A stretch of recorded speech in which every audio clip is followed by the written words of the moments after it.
That's right. Let's take a look at the search for little Caylee Anthony as her mother, Casey, is waiting to be bailed out of jail. It was supposed to happen today. Now it may happen tomorrow. A lot of details to be worked out there about that. It has really been a whirlwind 2 months for this family. Just to take you back, to get all of the details sort of frozen into everybody's mind here as we look at this story, we start way back on June the 9th. Casey on that day said she dropped Caylee off on June 9th with a babysitter.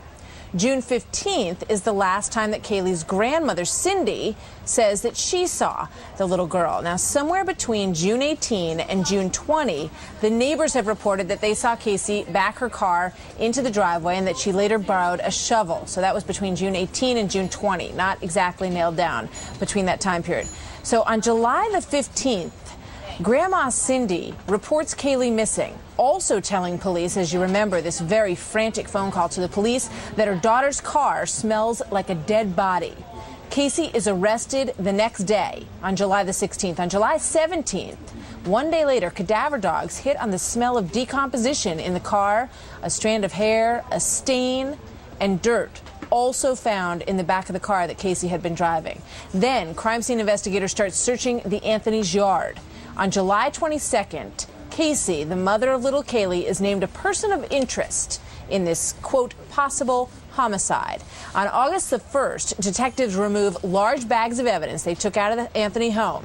4 days later, Casey is formally charged, but the charges that she gets are child neglect and lying to the police. So as of yet, there is no stronger charge against Caylee Anthony, and the prosecution is working very hard to nail down evidence in this case. Casey is hoping to get out of jail sometime tomorrow, is the hope at this point for her.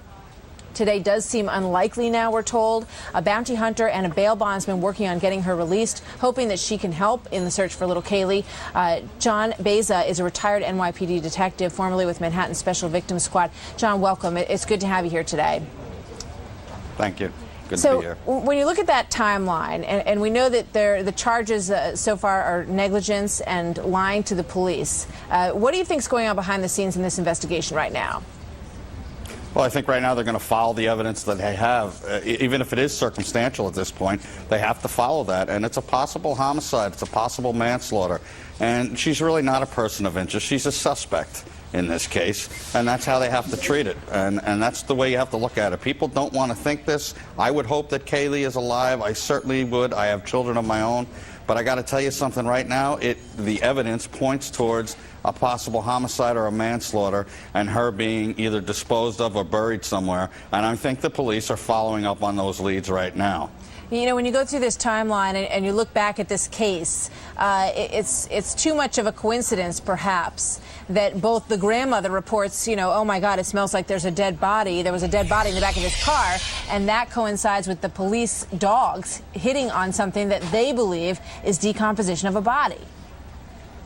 Right, I agree. I think that that in and of itself tells me that we have a possible homicide, a dead body, and we need to find out places that she's traveled to, she's comfortable with, and a place that she has time and privacy to dispose of a body. And it's unfortunate to say that, and I'm sorry to have to say that, but she may be dead at this point. How concerned are you as an investigator about this bail bondsman and their role and them being in the middle of all of this at this point? How distracting is that? How difficult is it for investigators?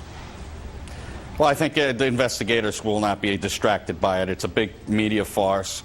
If the bail bondsman or bond agent thinks that they're going to get a true story out of Casey, they're barking up the wrong tree there. That's not going to happen.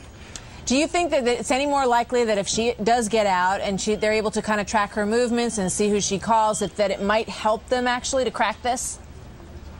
You know what, at this point, I think that she is so embedded in her story and has it so cemented in her head, she's not going to lead them to Caylee or to a location where the body may be. I don't think she's going to help at all. I think this is just a farce. All right, John Beza, thank you very much. We're going to continue to follow this with your help. Thank you, sir.